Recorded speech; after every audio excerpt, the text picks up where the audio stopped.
Oke, selamat siang buat semua teman-teman ya. Kita hari ini lagi kedatangan tamu khusus teman-teman. Jadi saya mau kenalin diri dulu. Bukan kenalin diri ya. Kenalin siapa sih bintang tamu hari-hari ini. Terus saya mau jelasin kenapa sih kita hari ini spesial banget teman-teman. Jadi di sini saya mau kenalin, pertama ada Prof. Asim. Prof. Asim itu dia dari University of Oslo, dia tulis jurnal lebih dari 245 jurnal yang udah dipublish internasional, ada yang beberapa dapat paten juga. Jadi teman-teman, nah yang paling menarik yaitu jurnal terakhirnya yang diketemui adalah Plated Hyperactivity in COVID-19, Can the Tomato Extract Food Flow can be used anti-plated regime. Nah, teman-teman harus tahu, jadi kita kan lagi diterpa badai COVID-19 ya, termasuk di Indonesia. Yang paling parah saat ini, kita adalah juara 1 ya sekarang ya. Nah, ini mudah-mudahan dengan penjelasan dari Prof. Asim dan teman-teman dari DSM, di sini ada, saya mau kenalin ya satu-satu ya. Di sini ada Rudy Das, dia adalah Food Engineer, Global Marketing Manager, Food Flow. Terus ada Taichi Inu, PhD dari Jepang juga. Dia juga adalah Natural Product Chemistry from University of Illinois at Chicago. Dia udah pengalaman 10 tahun di bidang industri tentang oral food, oral health, dan lain-lain. Nah, teman-teman, hari ini kita akan jelasin lebih banyak apa sih manfaat food flow. Karena food flow selama ini, orang kalau ngomongin subarasi selalu jelasin tentang marine placenta aja ya. Ada marine placenta, sarden pepet juga kita belum bahas secara dalam. Nah, hari ini kita akan bahas tentang food flow. Apa sih manfaat dari food flow ini? Sehebat apa sih food flow ini? Karena kan kita kalau ngomongin subarasi selalu ngomongin marine placenta aja. Bener gak sih? Nah, nanti kita akan model Zoom kita ini nanti ada juga ada Bu Wanda Kalista. Dia adalah account manager DSM Indonesia yang akan bantu translatein kita. Jadi teman-teman, hari ini kita banyak banget bintang-bintang tamunya, ada dari Jepang, ada dari Norwegia, ada dari Swiss. So, teman-teman, hari ini kita akan mulai Zoom ini karena kita harus on time, karena kita di AFC. Nah, buat pertanyaan hari ini nggak ada, tapi saya udah tanya tim-tim dokter dari AFC apa yang hal dia mau tanya. Nanti saya akan tanyain kenapa nggak ada open question, karena presentasi ini kurang lebih akan makan waktu hampir 2 jam, teman-teman. 2 jam ya. Jadi untuk menghargai waktu kita semua, untuk komitmen waktu, kita menyimak dulu aja ya, teman-teman ya. Kalian nyimak semuanya, karena nanti kita akan bikin siaran ulangnya lagi. So, teman-teman, kita mudah-mudahan bisa welcoming dulu semuanya. Nah, dimulai dari Pak Ernest Prayuda, sebagai CEO dari AFC Indonesia, dia akan opening semuanya. Oke, teman-teman. Silakan Pak Ernest. Oke, halo semua, apa kabar? Wah, kangen ya, saya udah lama nggak Zoom sama teman-teman semua ya. Saya tadi lihat video yang Bali, luar biasa teman-teman ya. Di situ saya selalu merinding melihat acara di Bali teman-teman ya. Cerita dikit bahwa di Bali ini kita memang, AFC memang yang paling berani ya teman-teman ya. Sementara orang lain takut ngadain acara, kita adain acara. Tapi acaranya juga nggak sembrono teman-teman. Kita pakai Satgas COVID dan lain-lain, sampai ada 2 menteri yang bicara teman-teman. Itu hal yang belum pernah terjadi sebelumnya teman-teman. Nah, di AFC kenapa kita selalu berani teman-teman? Karena kita mau jadi pionir, apapun kita mau jadi pionir teman-teman ya. Saya memang cukup sedih dengan keadaan kondisi seperti saat ini. Saya masih di Bali teman-teman, belum pulang. Saya sedih banget melihat kondisi-kondisi di Indonesia ya teman-teman, sangat prihatin. Cuman kita nggak bisa berhenti bermimpi, kita nggak bisa berhenti untuk terus progres teman-teman. Karena siapa yang berpuas diri, siapa yang berhenti progres, dia akan mati di tengah jalan ya teman-teman ya. Nah, salah satu komitmen kita adalah sementara orang lain susah, sementara perusahaan lain tutup, pegawai dirumahkan, tidak bekerja, gaji dipotong ya teman-teman ya. Kita bangun Geraha AFC di Bali teman-teman, which is salah satu convention terbesar di Bali, di daerah Kuta teman-teman ya. Tempatnya keren sekali, sangat besar. Kita acquire buat AFC. Jadi nanti teman-teman kita ada acara-acara apa di sana ya teman-teman ya. Kalau masih ada yang di Bali, teman-teman nanti mampir Saya hampir setiap hari weekday ada di sana ya teman-teman. Kita tidak akan berhenti progres teman-teman. Nah, saya mau bicara hari ini, saya excited banget di hari ini banyak orang-orang ahlinya teman-teman ya. Kita adain seminar, ada Profesor Asim, ada Taichi yang PhD teman-teman, ada Mr. Rudy. Ini semua orang-orang yang super teman-teman ya. Mereka adalah expert di bidangnya. Ini bukan orang-orang sembarangan. Dan saya happy sekali kita bisa bergabung. Mereka bisa support kita dengan seminar hari ini. Kita akan mengenal lebih dalam fruit flow. Nah, fruit flow ini bahan yang super luar biasa teman-teman, dan hanya kemurahan Tuhan yang bisa membuat kita di Indonesia menjadi pionir. Kita adalah salah satu-satunya di Indonesia yang pegang fruit flow di produknya gitu teman-teman ya, dan kita mendapatkan hak eksklusif juga untuk di Indonesia teman-teman. Nah, ini bukan sekedar tomat biasa teman-teman. Teman-teman pelajarin kenapa kita bilang ini luar biasa teman-teman ya. Ini kemarin saya bicara sama Wanda, ini Rudy katanya selalu bingung kalau Indonesia ini demand-nya sangat super banyak. Dia mesti kolek tomat itu katanya dari petani tomat tuh berton-ton teman-teman, hanya untuk Indonesia. Nah, tomat ini berbeda teman-teman ya. Bukan cuman tomat-tomatan ya teman. Bukan semua tomat dipakai, tapi ada bahan sangat sedikit seperti gelnya yang menutupi biji dari tomat, itu yang dipakai teman-teman. Jadi kebayang satu buah subarasi seperti ini berapa banyak tomat yang dipakai untuk satu produk. Nah, sebenarnya teman-teman di awal Jepang itu agak reluctant apa ya, kayak nggak pengen. AFC Jepang itu kan mereka bilang, wah kita kalau bahan-bahan baku yang utama itu harus dari Jepang, harus dari AFC. Nah, dan belum pernah mereka biasanya terima produk atas nama AFC, produk dari Eropa gitu ya, bahan aktif dari Eropa. Itu sulit buat mereka. Tapi hanya dengan kemurahan Tuhan, melalui teman-teman kita bisa ngelobi, akhirnya bisa kita dapat hak eksklusif, dan AFC juga mau menerima fruit flow untuk ada di dalam produk ini ya teman-teman. Ini super luar biasa loh teman-teman. Ada beberapa MLM di dunia, di Amerika itu ya, hanya menjual fruit flow saja. Sedangkan kita ada SOP yang selalu, yang sudah, ini ya, kita kan dari dulu kan selalu ya, ini gitu ya, sekarang selalu cerita manfaat marin placenta. Nah, hari ini kita mau lihat lebih dalam bahwa ada bahan aktif lebih sama dahsyatnya teman-teman. Bahkan di Eropa sendiri orang sudah nggak pakai aspirin lagi, mereka pakai fruit flow ini teman-teman untuk kontrol blood flow. Nah, kita belajar aja dari ahlinya. Saya nggak mau lama-lama teman-teman. Saya cuma mau ucapin teman-teman dengerin hari ini ya, pelajarin hari ini. Cuman hari ini saya mau bilang kita bawa para ahli yang luar biasa teman-teman. Kalau di AFC nggak kaleng-kaleng teman-teman. Ini semua expert daripada expertnya teman-teman ya. Oke, gitu aja dari saya, nggak panjang-panjang, teman-teman saksikan ya. Thank you semua, God bless you. Oke, thank you Pak Ernest untuk pembukaannya. So, thank you again for everyone to come to the webinar. So, tanpa berlama-lama lagi, we would like to welcome Mr. Taichi Inui to present everything about cardiovascular health. Then we will continue to Mr. Rudy, jadi akan di-continue presentasinya ke Mr. Rudy. Kemudian untuk perkenalan fruit flow, kemudian akan continue to Profesor Asim. Jadi bagi member semua selamat menyaksikan. Okay. So Taichi, please.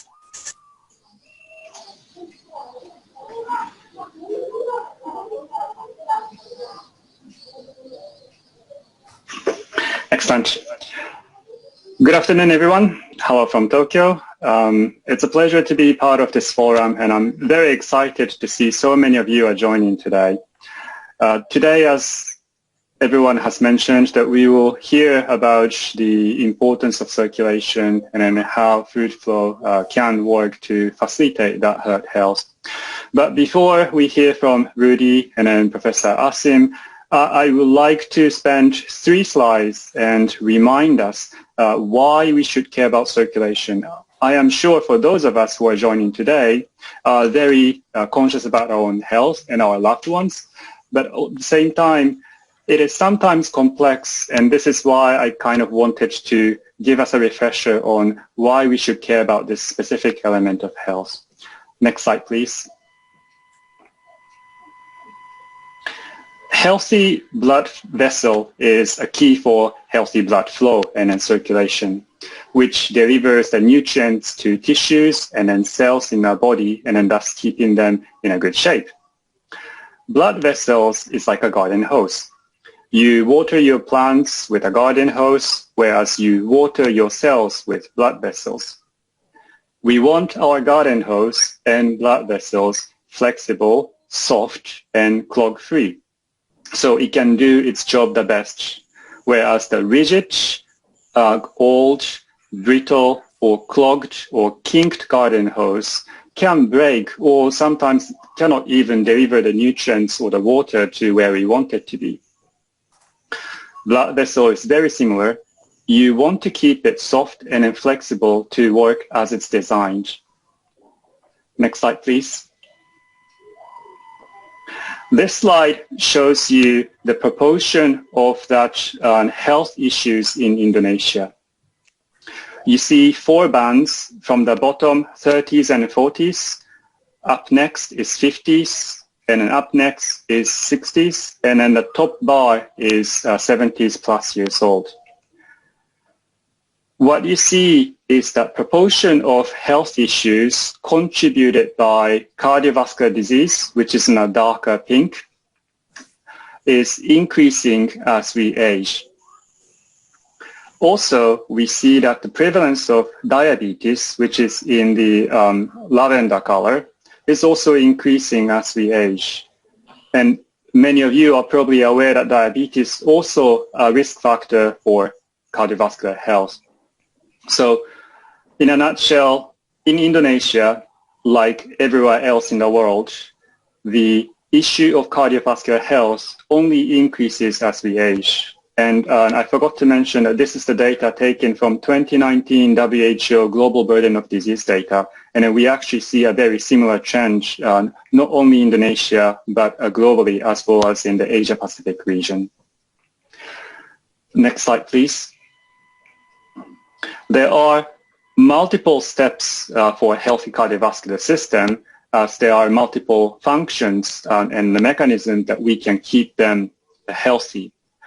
We're not going to cover all of them, but we'll be covering one of the less spotlight aspect of the blood flow and how maintaining a healthy platelet can contribute to a good blood flow, and then how food flow, a proprietary ingredient, can help us to do so. I hope you enjoy the seminar today, and thank you very much for joining again, and I'll now hand it over to Rudy. Thank you, Daichi. Selamat siang, Mr. Ernest and the AFC family. Thank you so much for offering us to present today the science and the background of FRUITFLOW. What I'm going to do quickly is give you a little bit of history, and then we will switch to the main speaker today, Professor Asim Duttaroy. Next slide, please. FRUITFLOW, and that's important for the AFC family, is a very strongly scientifically supported product that has received in Europe a so-called European Food Safety Agency opinion, and the European Commission has approved officially that we can claim the benefits of the product FRUITFLOW. And that's where the story started 8-9 years ago. So we started to introduce the product to many European Union countries. And we did a successful introduction over there. And in the meantime, we have approached other markets. And that's why we are also today speaking to all of you. Next slide, please. The most important, and I choose a slide that everybody can probably understand easily, the most important for all of us is that we have a blood flow that has its way in and out. And the picture here that you are seeing is basically showing a very simple way how blood flow should work. On the left, you see all these blockages. That's where we actually see issues as described already a little bit by Taichi, and more to come from Professor Asim. But we would like to have a blood flow that is more in line with what we see to the right. So these type of pictures will help you when you speak to colleagues and friends to explain the benefits of fruit flow. Please use the picture in a simplified marketing way. Next, please. The story, and we will share more, has been introduced by many scientists. I have a few so-called medical and general practitioners that have been quite famous in Europe and in UK. So there are a number of videos that you can access. Some of them are listed here. And yes, the product has been in the media. Next slide, please. You can find online a lot of information, but also in newspapers like the ones shown here, British, European, other countries, France, Italy, Germany, newspapers talking about the success and the benefit of fruit flow. Next slide, please.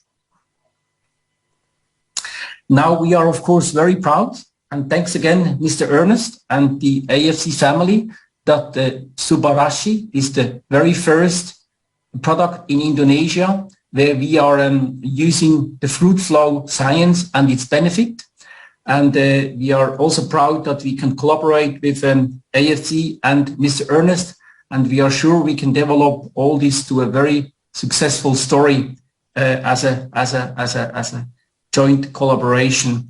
So for you, important to know, then we will switch to the scientific part. You have to take 4 to 5 sachets a day to see the benefit. And I think it's important that you stick to these rules, because you need this amount to really see the benefits that we will discuss in a moment. Next slide, please. So I'm now going to introduce the most important speaker today, which is Professor Asim Duttaroy. And I really want to take a minute to give you a bit background about he has been in the scientific area and field for many years. He started to publish. Researchers, they typically publish if they are out there and want to tell what they found in their research. So the first paper Asim published 1984, and basically what Asim did, he really studied over the many years the roles of food components such as fruit flow and the development in terms of primary prevention of diseases such as cardiovascular diseases. So he has published many papers around this. He has also been very active around omega-3s. And at the same time, being a researcher, in his case, he's also a teacher. He's a professor, and he teaches medical and clinical nutrition at the University of Oslo. There he supervises medical students, doctors, and their publications. Asim is also a chief editor of a clinical journal called Food and Nutrition Research, where he helps many people to research and publish their papers. Asim has been active in publications. Many of his papers have been out there and can be searched online or via research channels. There are more than, in the meantime, 250, I think in the meantime even 260 research papers. He has also published many books and book chapters around his specific interest on components in clinical nutrition, components in primary prevention. So now we give the stage to Professor Asim Duttaroy, and we'll listen to his talk.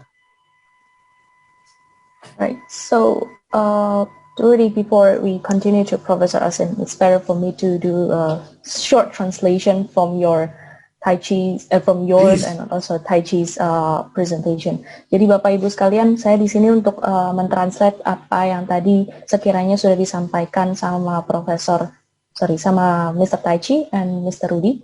Jadi balik ke sebelum kita ke Profesor Asim, kita bahas dulu mengenai betapa penting kesehatan jantung atau kesehatan pembuluh darah kita. Jadi anggap di sini adalah sebuah selang ya, sebuah selang di taman atau di taman kita. Jadi anggap ini adalah pembuluh darah.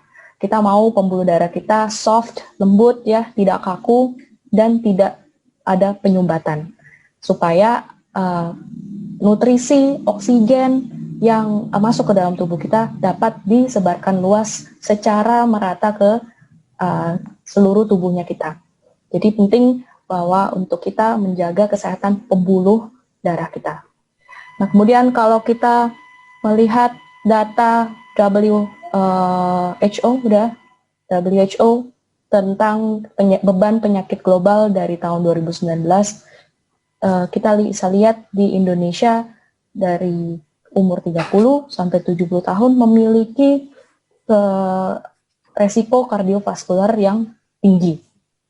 Dan resiko ini seiring berjalannya umur meningkat. Jadi bisa dilihat dari umur 30, ke 50, ke 60 tuh semakin tebal chartnya. Begitu juga dengan diabetes yang di warna lavender atau lilac ya. Ini juga seiring berjalannya waktu, berjalannya umur juga semakin meningkat. Jadi bisa dibilang bahwa kesehatan jantung dan kardiovaskular merupakan masalah kesehatan utama yang ada di Indonesia. Nah, kemudian ada multiple steps, ada beberapa langkah untuk menjaga kesehatan kardiovaskular kita. Hari ini kita tidak akan bahas semua, yang kita akan bahas adalah kesehatan aliran darah, which is adalah hal yang mungkin sering kita lupa. Oh ya, ternyata aliran darah kita tuh perlu juga dijaga. Kesehatan trombosit kita itu juga harus dijaga supaya trombosit kita tidak menjadi hiperaktif. Seperti itu. Nah, kemudian selain kesehatan aliran darah, fungsi kardiak, lemak darah, tekanan darah, dan kesehatan pembuluh darah itu juga harus kita jaga dengan nutrisi-nutrisi yang sudah tercantum di sini. Dan dan untuk menjaga aliran darah, fruit flow adalah salah satu ingredient yang bisa membantu kita mencegah dari penyakit-penyakit yang berkaitan dengan aliran darah. Kemudian kembali untuk mengenai fruit flow sendiri, fruit flow adalah solusi alami pertama yang dibutuhkan secara ilmiah untuk aliran darah yang sehat. Jadi klaim ini sudah diperbolehkan di EFSA, atau European Food Safety Authority. Jadi simpel ngomongnya ini seperti BPOM di Indonesia. Nah, ini BPOM-nya di Europe, gitu. Dan jadi kalau di Europe sudah boleh klaim bahwa fruit flow bisa menjaga aliran darah yang sehat. Nah, kemudian kita maunya aliran darah kita tuh seperti apa sih? Nah, jangan sampai aliran darah kita tuh seperti yang di kiri ya, banyak sumbatan ya. Kita maunya seperti di kanan. Memang agak macet, tapi yang penting lancar jalan ya. Jadi jangan sampai ada penyumbatan di sini. Nah, kemudian untuk fruit flow sendiri sudah banyak didukung atau di-endorse oleh banyak medical dokter ya di Inggris, dan ini adalah video-videonya, mungkin kami juga bisa share linknya kalau misalnya dibutuhkan nanti ke Pak Niko atau ke Pak Ernest, kami bisa share supaya mungkin bisa dilihat bahwa fruit flow sangat dipercaya di Europe. Kemudian untuk di media juga sudah mungkin ribuan artikel mengenai fruit flow di media Europe dan juga di Amerika mengenai kehebatan si tomato ekstrak ini. Dan fruit flow di SOP Subarashi seperti yang sudah dikatakan sama Mr. Rudy bahwa ya fruit flow adalah yang pertama di produk SOP Subarashi. Jadi SOP Subarashi ini adalah produk yang mengandung fruit flow pertama di Indonesia. Gitu. Jadi untuk mencapai semua manfaat dan uji klinis yang nanti akan disampaikan oleh Profesor Asim, itu sampai bisa dikonsumsi 4-5 saset per hari. Begitu. Dan ya, ini adalah kolaborasi pertama, bukan berarti ini kolaborasi terakhir dengan AFC Jepang, DSM dan AFC Indonesia, DSM dan AFC Indonesia akan terus berkolaborasi untuk produk-produk yang super selanjutnya. Kemudian sebelum saya ke Profesor Asim, sedikit mengenai Profesor Asim, bahwa beliau sudah bekerja melakukan penelitian sejak tahun 1984. Memang banyak penelitian yang dilakukan dari buah-buahan dan sayur-sayuran, dan kemudian juga penyakit darah atau penyakit kardiovaskular. Kemudian beliau sekarang mengajar nutrisi medis dan klinis dan mengawasi 35 mahasiswa PhD dan medical doctor ya. Jadi calon dokter juga diawasi oleh Profesor Asim. Dan Profesor Asim sekarang adalah pemimpin redaksi dari Food and Nutrition Research Journal. Dan Profesor Asim juga sudah menulis lebih dari 250 makalah penelitian dan buku. So, thank you. This is the part from DSM. So, we would like to welcome Professor Asim to present and introduce us about FRUITFLOW. So, the place is yours, Professor Asim.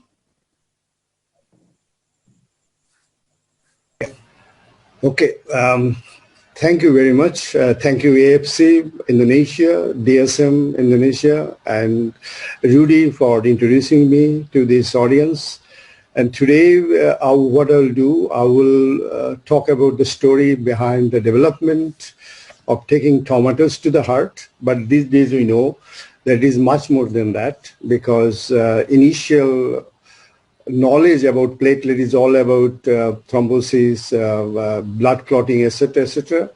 But the more data are coming now, because of COVID problems and others, that platelet plays more additional role when it comes to COVID patients. And there are different segmental role of platelet. One is hemostatic role that I'll talk later, how the FRUITFLOW is helping, and also other medication.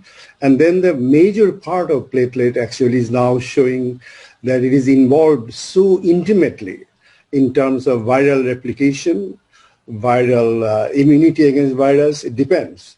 And then how it becomes a major indication or diagnostic or prognostic test for COVID patients, say for example D-dimer, etc. And how platelet becomes a central topic or important part in diagnosis or predicting the mortality of COVID patient. And today, as we speak, Indonesia is suffering a lot in terms of COVID infection and mortality. And I sympathize with this, the people there. And hopefully, I think the situation will get better. So with much ado, I will share the screen now and start talking about what I'll be talking today. First thing, can you see the slide well now? Hello? Okay. Yes. All right. Yes, we can, Asim. Okay, thank you. As you see, I'm now sitting in my university hospital office. That is outside window, the slide showing. It's a very good summer here in Norway. Generally, it's a very cold country. And as you see, the title I mentioned is a platelet hyperactivity in COVID patient. And how or why, or whether FRUITFLOW, that is we're talking about today, can be used as one of the regime to protect and prevent this sort of problem that we see, apart from breathing troubles in COVID patient. And of course, platelet hyperactivity can happen in different conditions because of sedentary lifestyle, diabetes, obesity, etc. But also we now know, and it is known, any viral infection, there is a platelet hyperactivity as a result, as influenza, dengue fever, even HIV, etc. So I'll talk about the mechanistic eating, and then I will take you there where we can see that FRUITFLOW can be very helpful to this sort of situation. Before now, I go to the next slide. If you look at next slide, this is very interesting. There are a lot of, cardiovascular disease, as a lot of speakers mention that it is one of the major issues all over the world, still today, even Indonesia. And if you look at the different risk factor of cardiovascular disease, hypertension, high blood cholesterol, etc., there are 200 risk factors. But when you go details into this, say for example, blood cholesterol, you would see this is a Framingham study in this cartoon. The conclusion of this cartoon is saying that 80% of the people who develop cardiovascular disease have the same blood cholesterol values as those who don't develop it. So, and if you look at this graph or cartoon, at the right side, you see the yellow without myocardial infarction, cardiac attack, and without, there is no difference. So that means there are other factors that we don't know, which actually involve in cardiovascular situation. And of course, cholesterol is a problem, but not problem for everybody. If you go to the Mediterranean people, you will find they have a cholesterol, they smoke, they don't suffer that much cardiovascular problem, as you see with the similar situation in America or Asia, because they have taken different kind of dietary things, say for example, olive oil, tomato, etc., and other things. So that what I'm trying to say, it is a very complicated situation. And if you look at the most important thing in cardiovascular system is the blood flow. And that's why the whole heart is functioning, and there is a lot of blood vessel network. And if you put vessels together, it is around 62,000 miles. The earth can be covered 3 times, actually, diameter. That big, that's a long blood vessels we have in our body. And that means during whole the blood vessel, the blood has to move and come. And they have to take the oxygen from the heart and giving it to the different tissues and nutrients and bringing back all the waste product and do that. In order to do that, the blood vessel must be very clean, must be refractile, because blood has billions of cells, red blood cell, neutrophils, eosinophils, platelet, etc., etc. They have a different time, lifetime.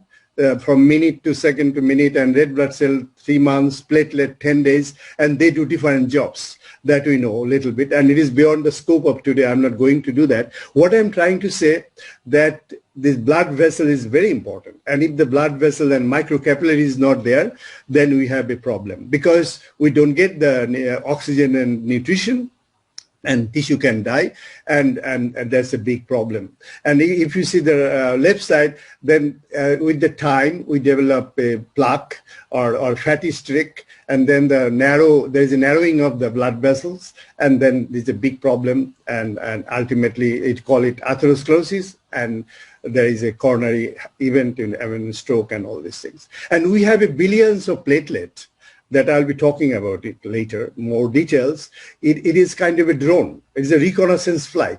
What it does, it travels around the body. And when it travels around the body, it looks for any kind of non-smoothness or discontinuity. If you cut the vessel, then platelet will rush there and will aggregate and stop the blood bleeding. So blood cannot come out of the body, and then it will seal, and then it will repair through different mechanisms.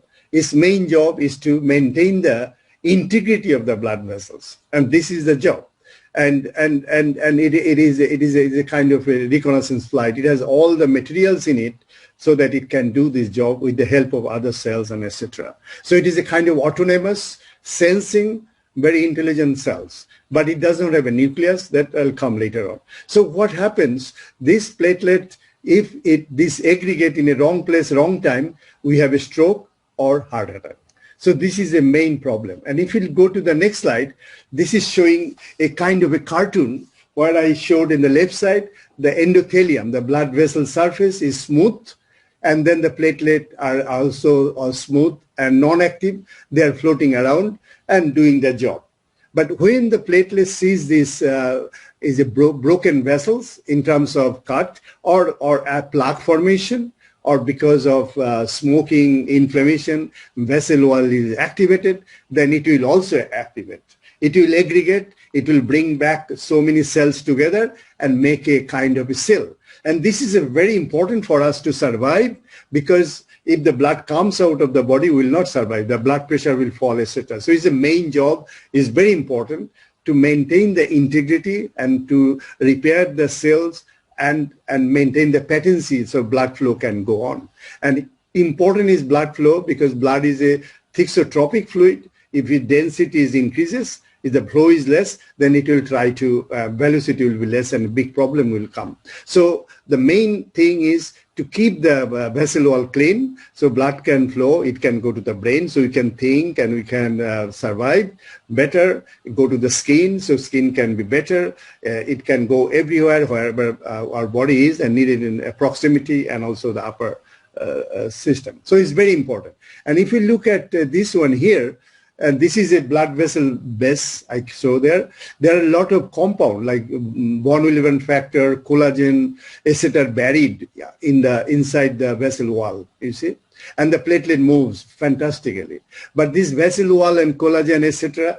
Collagen can express. If we cut the vessel wall, then collagen will activate the platelet and platelet will come and do that. And bone eleven factor is another protein, can come out of the membrane. It can come if the coronavirus attacks, then bone eleven factor will be expressed and platelet will be activated. That will come later on. So under normal conditions, this endothelium must be very smooth and platelet can move around and maintain the body physiology.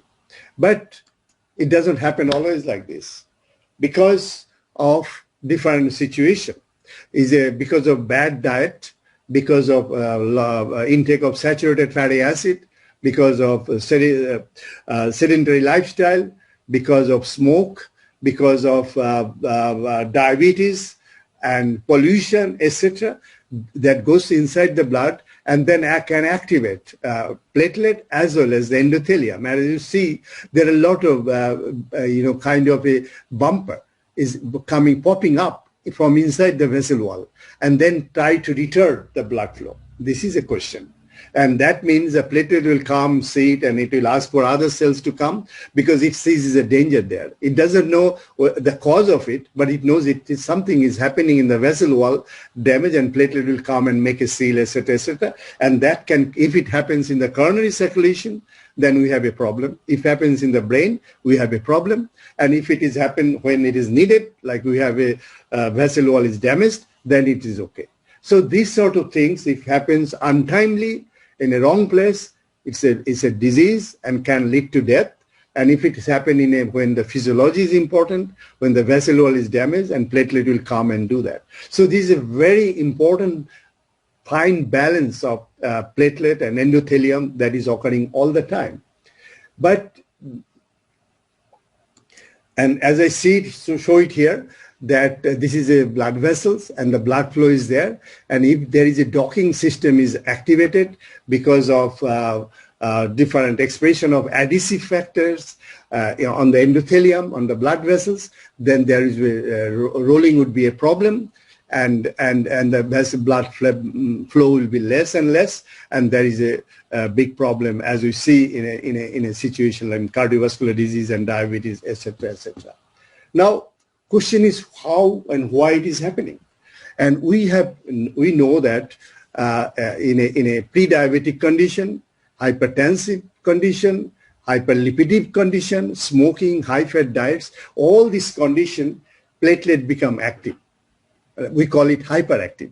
In a normal condition, platelet is a shiny, smooth cell. It moves around. But whenever it gets activated because of this situation of the in the body, then it releases so many factors like epinephrine, serotonin, substance P-selectin, etc.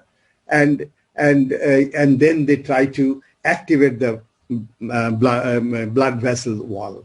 And that is a creation. That's why it is involved in atherosclerotic processes. And when there is a huge activation of platelet aggregation, then it can lead to arrhythmia. It produces so many things, as you see here, myocardial dysfunction, and also it can produce serotonin, reactive oxygen species, thromboxane A2, and the vascular smooth muscle become constricted, and it happens. And then you have a plaque rupture that happens that can lead to big problems. And these are the conditions I catalogued that lead to hyperactive platelet.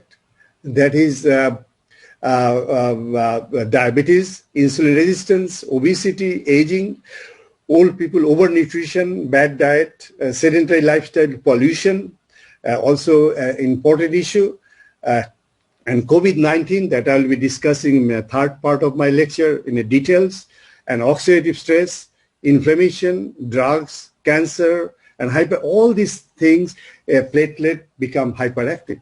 The question is really that under this condition, then all this lead to platelet hyperactivity, that lead to atherosclerosis. That's a long time situation where platelet is activated and producing these things and producing atherosclerosis, then ultimately CVD, etc. happens. Now, the question is that how we can avoid this sort of situation, because platelet become active and we don't have a drug, we cannot use it. I'll talk in the second part. Now somebody will summarize this talk in whatever I said so far in in Bhasha.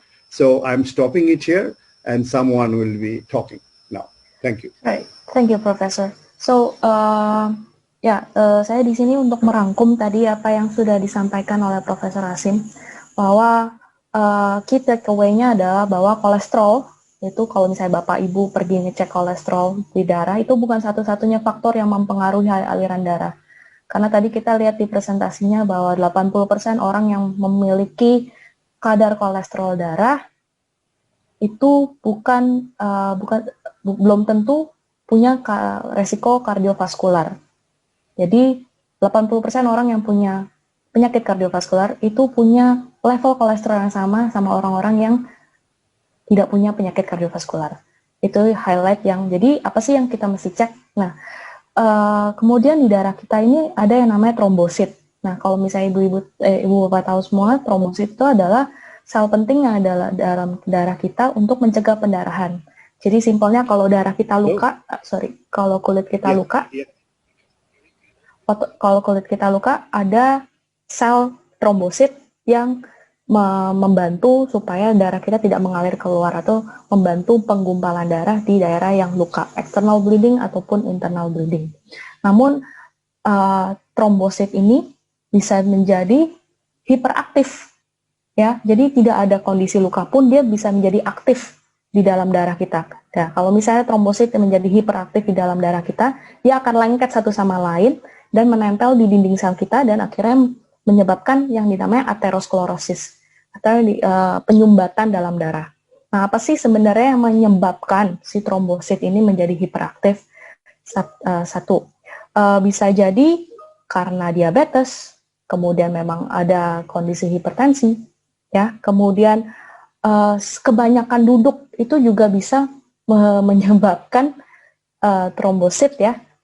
Menyebabkan trombosit yang hiperaktif, ya. Jadi kemudian beberapa lifestyle yang kita pilih, misalnya high fat diet, kemudian kebanyakan gula, itu juga dapat menyebabkan kondisi trombosit yang hiperaktif, ya. Jadi kondisi yang trombosit yang hiperaktif akhirnya dapat menyebabkan resiko penyakit kardiovaskular. Dan kita tidak akan pernah tahu, ya, kita nggak akan pernah merasa itu non-simptomatik, darah kita ngentol nggak ya, darah kita, trombosit kita hiperaktif nggak ya, itu tidak ada simptomnya. Nah, terus gimana sih, solusinya gimana ya?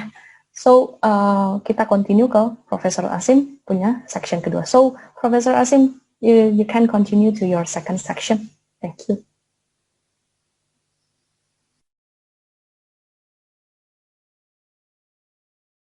Sorry, Prof, you are on mute. Can you hear me now? Okay. Yeah, we can hear you. All right. Okay, this is the second part. It's a very important part because I'll be talking about platelet itself, and then I'll go to its little bit biochemistry, not too much, and see how it goes. As you know, that the platelet is traditionally associated with cardiovascular attack, because if you look at any patient's prescription, whether because of high blood pressure, they may have a high blood pressure medicine, they may not have it, they may have a diabetic medicine or may not have it, but every cardiovascular patient, even after bypass or stent and with a propensity to develop cardiovascular disease, they must have antiplatelet drugs, either aspirin, Plavix, or clopidogrel. What that means, it underscores the importance of platelets in cardiovascular disease. There is no question about it. So traditionally, platelets are known as a thrombocyte. Its name is thrombocyte itself. That's why thrombosis word comes from platelet. And it is so important, and it is the essential component of cardiovascular disease. There are three components. One is the blood clotting system, one is platelet itself, and there is endothelium, that I'll talk blood vessel things. So all three are very important, but platelet is a central situation because it is also involved in atherosclerotic development. It is involved in the penultimate attack. Cardiovascular aggregation is involved in the in clot formation is very important. And third, we'll talk about immunology and COVID patient, how important it is and how it is making a mess in a COVID patient. Anyhow, I will now talk in this slide. I'm showing it that how the platelets are produced. Platelet itself is not a cell. The complete cell. It does not have a nucleus. It has no capacity to produce new mRNA or protein, but it carries so many things. It is kind of a drone. I used to call it as a reconnaissance flight. Now we call it as a drone. If it needs to, it can kill its enemy. It has a lot of ammunition in it, pre-made already, and it is inside the cell, but it does not have a nucleus. It has a ribosome, protein synthetic machineries. It has mRNA, a vesicle mRNA, when it's produced in the bone marrow, and it carries it. And that's why a lot of virus, like the influenza virus, HIV, dengue, etc., including COVID, they can go inside these cells and use its machinery very nicely, especially single-stranded RNA, and then can replicate itself. So that's why it is a main target of COVID virus, this platelet. I'll talk a little bit later. But anyhow, the important is the platelet must be in the circulation 200,000 to 400,000 per millimeter cubes, and its lifespan is 10 days. What is produced today in our body, it will stay for 10 days, then it will die. So that means every day we produce 10% of the platelet. And as I mentioned, it has a fundamental machineries for many critical processes, as we understand. It includes autophagy, it involved in programmed cell death, it involved in cancer, it is involved in the outcome of the COVID patient, and it is because it is highly, highly involved now, as we know, as we understand now, immune response, including inflammatory cardiovascular, even in the brain neurodegeneration and cancer. So platelet immune sense is very important, that I will talk later on. So platelet is just not as a most important cardiovascular disease, is very important in immune situation.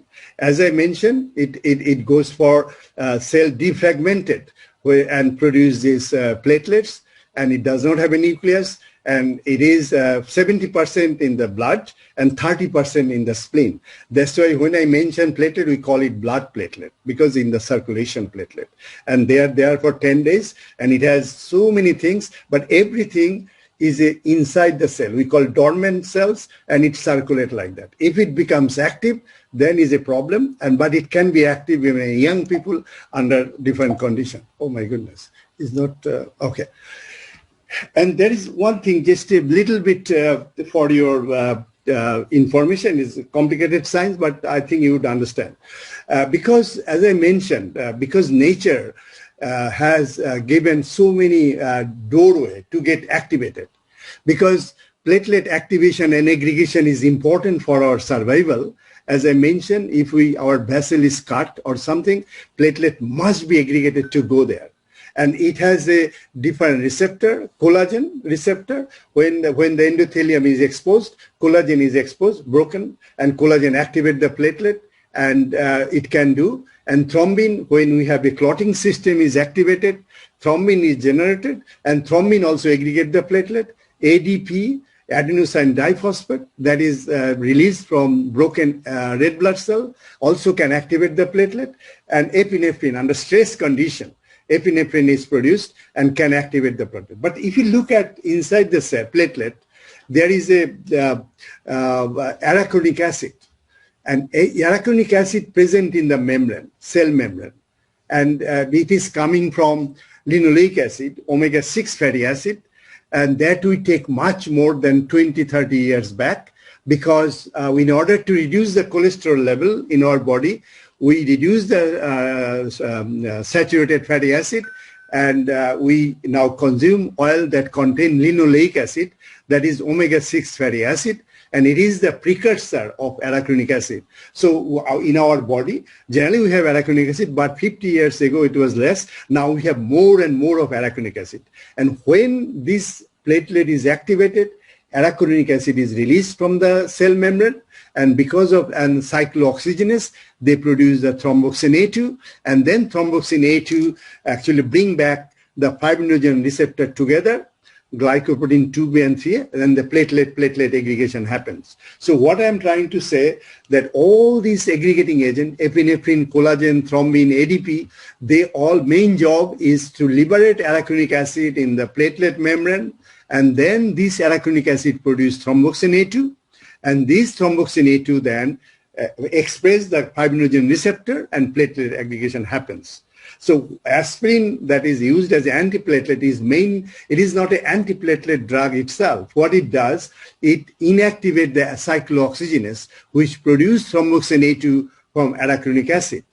And if you take aspirin for the 10 days, because we cannot produce new protein, cyclooxygenase enzymes, the platelet become inactive physiologically also. And that's why for 10 days, every day we take, after 10 days, you'll have 90 to 100%, 70% at least, your platelet will be inactivated.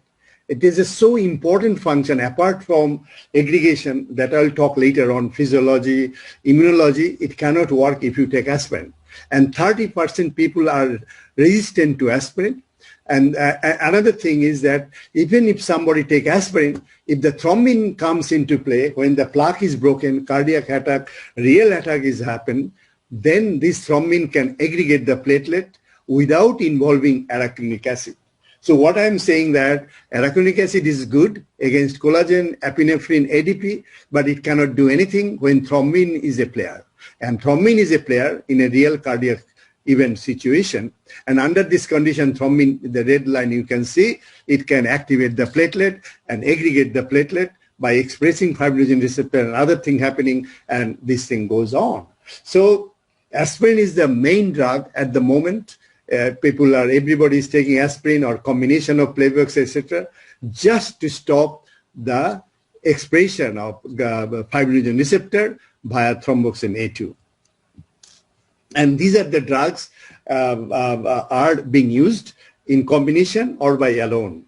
Aspirin is the main, clopidogrel, ticlopidine, and dipyramidine, etc., etc. Their main job is to stop the aggregation of the platelets. But there is a lot of side effect of aspirin. Aspirin is not recommended by FDA in USA and European Cardiology Association to use as a primary prevention drug. Primary prevention is those who don't have cardiovascular disease, but they may develop it because they have diabetes, etc. Aspirin is not suggested because it has a lot of side effects. It stops the prostaglandin production in the gut, and people produce allergy, ulcer, etc. And 30% people are not sensitive to aspirin also across the race. And also side effects are like gastric bleeding, wound formation, aspirin resistance, and also is ineffective against thrombin. So it is not a drug that you can give it to millions of people, those who don't have a expressed cardiovascular disease. So the problem is that with these billions of people, young people to the people who don't have cardiovascular disease, and we know they have a hyperactive platelets and they are producing atherosclerotic plaque formation every day. What they should take to tame this platelet, to inactivate this platelet is an issue when we started this work in 1990. And what we did, I was, that time people are interested of antioxidants, etc., in a cardiovascular disease. But very few people are thinking that way, that the platelet could be an important partner, and we should look for something from natural sources. Although at that time, from Dieberg studies and others in Eskimos and others, he saw that, that taking omega-3 fatty acid, they take 10 grams every day. That's a lot. And they have a higher bleeding time is much more. And their parturition, the baby is coming out much later because of prostaglandin 2 series are less because they take omega-3 fatty acid. But for the normal population in the world, they don't take that much omega-3 fatty acid. And it takes months after months in order to enrich the body, including platelet, with omega-3 fatty acid, so you can replace arachidonic acid with eicosapentaenoic acid, and it will then produce thromboxane A3, not 2, which is not aggregatory. That is the rationale that I showed in the previous slide. So that is the situation, and there are some studies with garlic, etc., but study was not convincing, and the benefit is very little. So I was interested to see whether any fruits are that is available in the Western market has anything there to inhibit the platelet aggregation. So we started with a very, very kind of a mundane chemistry. That is, we take the fruits and make an extract, juice out of it, and the pH is very, very low because highly acidic, most of them. So we neutralize the pH, and then we take the blood, we isolate the platelet-rich plasma, and we incubated platelet-rich plasma with different fruit juice. And if you look at the curve on the left side, you will see that the tomato is the most effective inhibitor of platelet aggregation compared to other fruits. Either it could be apple, it could be orange, etc. They have some activity, but none is close to tomato. And it is nothing to do with the antioxidants, because antioxidant capacity of these fruits more or less same or different places. So this activity is something different and new. Some compounds which then later we found after a lot of work done that it has the purified several compounds. It has the nucleosides, the derivative of a lot of phenolics, flavonoid, glycoside, etc. are the main components that we call later on FRUITFLOW. And this is the first paper published in platelets from my lab. It was patented, and later on, that is the published paper was in 2001. And then we also we started calling FRUITFLOW later on. We showed that, as I mentioned, that there are different aggregating agents that can aggregate the platelet, and it's very important in physiology. The God or whatever, he does not allow just single agent that can activate the platelet. So there are several agents, ADP, collagen, arachidonic acid, thrombin. They are the aggregating agents, so that platelet makes sure the platelet aggregates. And what we did, we found, we then compared with aspirin versus tomato extract, which is the best one. If we look at the left side, aspirin is good against arachidonic acid because, as I mentioned, aspirin is an inhibitor of cyclooxygenase only and not others. And these things, and it can inhibit these things. Whereas tomato extract, which inhibits aggregating agents, all the aggregating, including thrombin. Thrombin is the killer when the attack is happening. And aspirin is nothing to do with it. It cannot do anything. But this humble tomato extract, it is a multi-pronged approach. It can inhibit all these aggregating agents, including thrombin, and it makes it very ideal and much better when it comes to inhibiting platelet aggregation. And this study was published later on. And if you look at our papers, you will find there are 9 or 10 trials happens using these components. We call it FRUITFLOW now. And we developed how it works with a different mechanism. As I mentioned, platelet is an anucleated cell, but it has batteries of receptors for aggregation, for so many things, activating neutrophils that I'll talk later on, immune function, etc. And most of them are really inhibited by fruit flow and by different pathways. But the aspirin is only one pathway that inhibit cyclooxygenase only. And in this trial, we noticed there is no effect on other segment of the cardiovascular system. It does not affect clotting time. It does not affect prothrombin time. And no adverse effects are noticed because it is possible. Although 100 years ago the tomato use is happening, but tomato has been used extensively in all kind of civilizations and their cooking system, etc. And of course there is no effect. And this is no addition of outside any compound. It is a simple isolation of the active fraction by reductive methods. So it's a very natural, and it has a water-soluble compound. It is a heat-stable, very soluble, and easily absorbed within 1.5 hours or so. As I may see in this slide, this is showing that comparison of volunteers with and without tomato extract, they're showing that after it is showing up to 6 hours. If you look at the platelet aggregation, there is a dropping up to 23% after consuming this fruit flow, whereas there is a control here. And this effect can go up to 18 hours. That is very important. It is reversible also. In aspirin, if you started taking it, it can continue up to 10 days. As long as the platelet survives, it is inactivated. It cannot take part any other physiological function. And that's why if somebody needs surgery, etc., aspirin is no-go. But with this one, every 24 hours, you need another dose to maintain the platelet inactivation of 10, 20 to 30%. You cannot make platelet 70%, 80% inhibition, then there is a bleeding problem, other problem can happen. And this work was published in American Journal of Clinical Nutrition in 2006. And after all this dossier we prepared from Provixis, and it is then approved by European Food Standard Agency after seeing all the human trial data, scientific data, reproducibility, etc. This is the first European approved food, functional food in Europe by European Food Standard. It is the first one. And it is mentioned, it is allowed to say that it helps maintain normal platelet aggregation and contribute healthy blood flow. And this was the first claim authorized by European Union Commission in 2010. And what it has, now the fruit flow is being sold all over the world by DSM.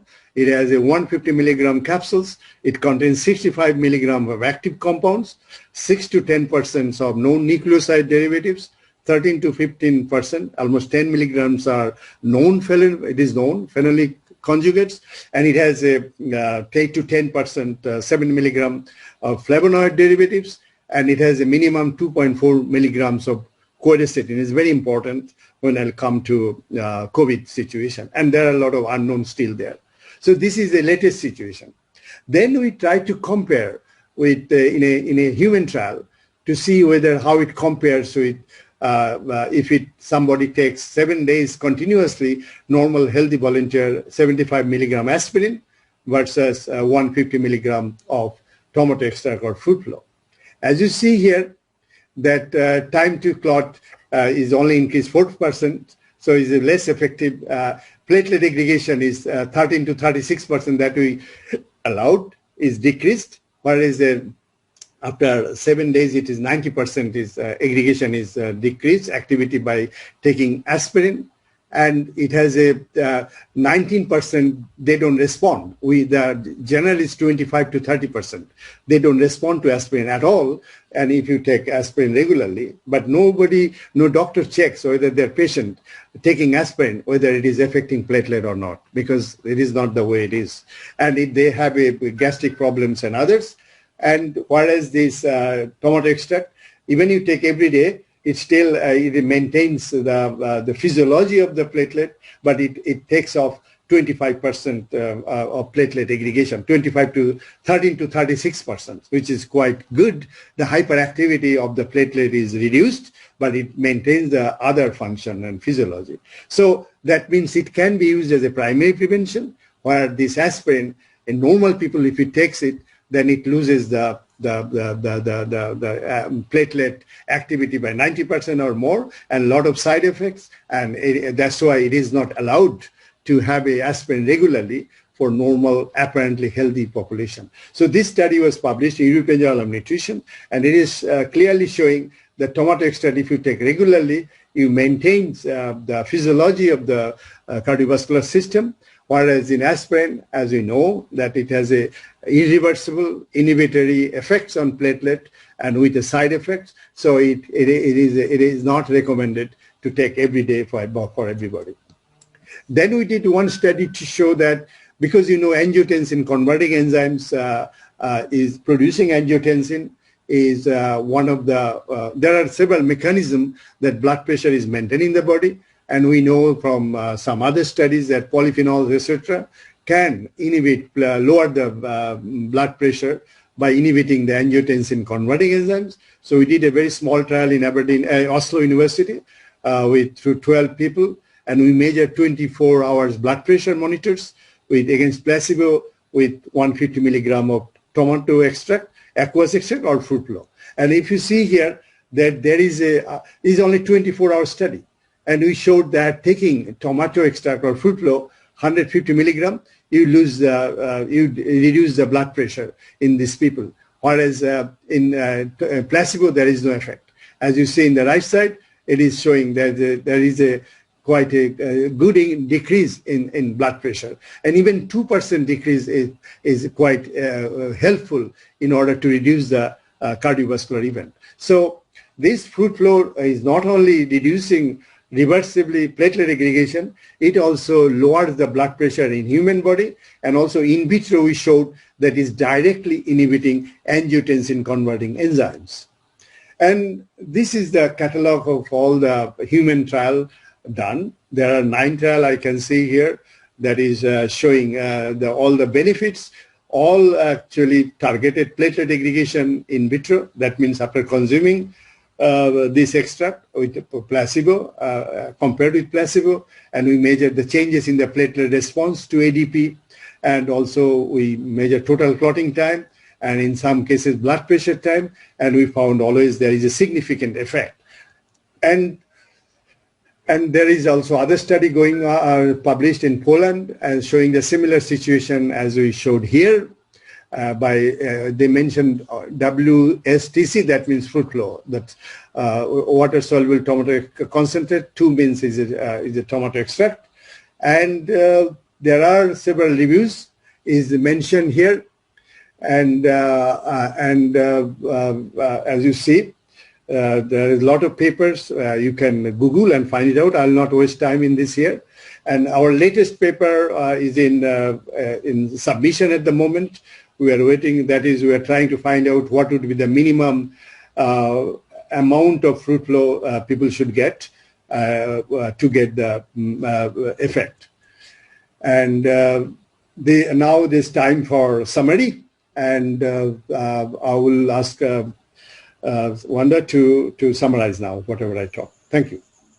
Thank you, Professor Asim. Bapak Ibu sekalian, mengambil kesimpulan dari section 2 yang sudah disampaikan oleh Profesor Asim. Jadi tadi kalau balik ke section pertama, bahwa kerusakan pembuluh darah itu bisa disebabkan oleh banyak hal ya, mulai dari hipertensi, kemudian diabetes, kemudian kita makan makanan yang banyak lemak, kemudian smoking, rokok, dan juga kebanyakan duduk ataupun exercise yang terlalu banyak pun sebenarnya bisa memicu kerusakan pembuluh darah. Nah, kerusakan pembuluh darah itu dapat memicu hiperaktif trombosit, ya.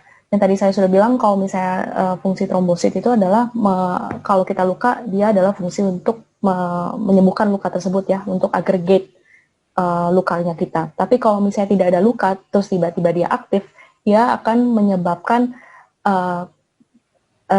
menyebabkan penyumbatan ya, karena dia lengket satu sama lain. Jadi terlalu hiperaktif dan dia akan lengket satu sama lain dan menempel di dinding pembuluh darah kita.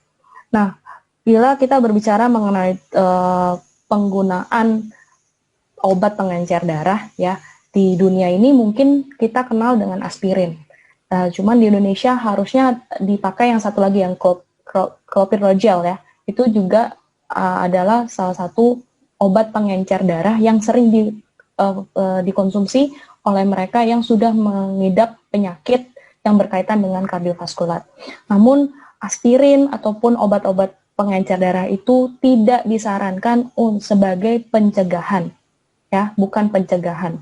Karena aspirin memiliki efek samping yang diketahui dan tidak direkomendasikan. Tadi kalau kita lihat mulai dari gastric bleeding, bisa pendarahan di gastrik, kemudian 30% orang di dunia tidak bisa menerima aspirin atau badannya tidak dapat tidak memiliki efek, ya, aspirin tidak memiliki efek ke badannya 30% orang. Ya, kemudian kalau kita tadi mendengarkan paparan dari Profesor Asim bahwa banyak zat-zat atau molekul yang digunakan untuk mengaktifasi si platelet atau trombosit. Jadi ada 4 tadi, ada ADP, ada kolagen, trombin, arachidonik acid ya. Arachidonik acid yang utama sebenarnya. Jadi aspirin itu meregulasi si arachidonik acid supaya tidak terjadi penggumpalan. Namun aspirin ini tidak bisa meregulasi trombin. Jadi trombin hanya bisa diregulasi sama si fruit flow supaya tidak terjadi hiperaktif trombosit ya, tidak terjadi hiperagregasi kalau kita bilang ya, tidak terjadi hiperkoagulasi. Jadi akhirnya di tahun 90-an Profesor Asim mulai nih mencari, karena waktu tahun 90-an itu banyak profesor, banyak peneliti mulai meneliti sayur-sayuran dan buah-buahan yang berkaitan dan bisa menyembuhkan atau mencegah penyakit kardiovaskular. Nah, mungkin di tahun 90-an itu meramai dengan omega 3 atau fish oil ya. Itu, tapi ternyata omega 3 dan fish oil pun tidak cukup baik untuk mencegah hiperaktif trombosit. Jadi akhirnya Profesor Asim mulai ke pasar ya, mulai ke supermarket, beli semua jenis-jenis buah-buahan, jenis sayur-sayuran, kemudian di jus, diekstrak, kemudian dicobakan ke plasma platelet ya, ke plasma trombosit, dicek mana nih dari buah-buahan tersebut yang memiliki efek antikoagulasi yang paling tinggi. Nah, ternyata ekstrak tomat yang punyai hasil antikoagulasi yang paling tinggi. Nah, cuman untuk di fruit flow bukan berarti itu jus tomat diekstrak kemudian kita masukkan ke dalam SOP Subarashi ya, bukan ya. Ada cara-cara khusus vaksinasi selektif yang mungkin ya kita tidak bisa kasih tahu ya, karena ini confidential metodenya yang kita lakukan supaya menjadi sebuah fruit flow yang bisa meningkatkan lower atau merendahkan aktivitas koagulasi pada trombosit. Begitu.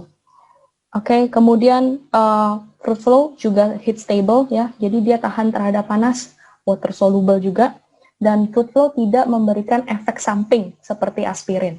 Ya, jadi kalau kita lihat tadi hasil clinical trial-nya setelah 3 jam pun kita bisa langsung merasakan hasil dari si fruit flow. Hasil kalau misalnya kita cek darah nih, setelah kita 3 jam mengonsumsi fruit flow, kita bisa melihat nih kadar trombosit koagulasi kita menurun atau naik. Nah, ternyata setelah 3 jam kita bisa lihat bahwa kadar koagulasi trombosit itu menurun. Nah, kemudian itu bisa bertahan sampai 18 jam. Jadi setelah 18 jam kalau kita nggak konsumsi lagi, dia akan kembali lagi. Dan kalau kita nggak konsumsi fruit flow, bisa jadi makin hiperaktif. Jadi makanya di sini fruit flow sangat bagus untuk mencegah ya. Sekali lagi mencegah, bukan berarti mengobati ya, mencegah ya, membantu menjaga agregasi trombosit yang normal sehingga berkontribusi pada aliran darah yang sehat. Kemudian kita juga lihat tadi ada clinical trial dalam 24 jam ketika setelah mengonsumsi FRUITFLOW juga terbukti dapat menurunkan tekanan darah yang tinggi. Ya, jadi kurang lebih begitu key takeaways dari section 2 ini. So let's continue to section 3, di mana Profesor Asim akan ngomong bicara lebih mengenai COVID ya. So Profesor Asim, the time and place yours. You're on mute, sorry. Thank you, Wanda. Now I'll go to the third one, and I think is very important in terms of what is going on these days in COVID-19 pandemic.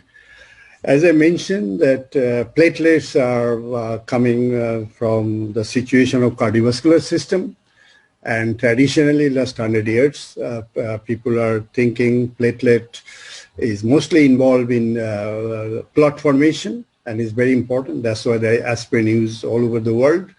And but later on, 20 years back, it is shown that it is involved in atherosclerotic plaque formation as we develop ourselves because of a lack of activity, bad diet, etc., and pre-diabetic condition, insulin resistance, etc. It is important in atherosclerotic formation, but we don't have an arms ammunition or anything that can stop the platelet become active, and because aspirin cannot be used.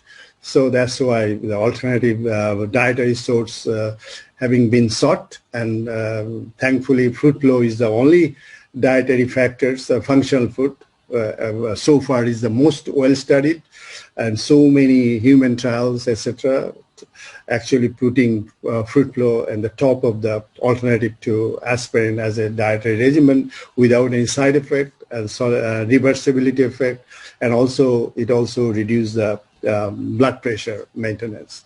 But today this part is very important, because if you look at any COVID patient, what happens? This COVID virus, the SARS-CoV-2 virus, is a single-stranded RNA virus, and it is infecting our body with the help of ACE2, angiotensin converting enzyme 2, and wherever it is there, it can use as a door to go inside the cell. Even there is a study these days showing that platelet also has this sort of receptor for virus, so virus can go inside the platelet, and there are a lot of studies I'll show you it can go and can use the machineries, because platelet does not have a nucleus, it has a ribosome protein synthesizing machinery, because it carries mRNA, so it can produce some protein like factor V, etc. when it is needed.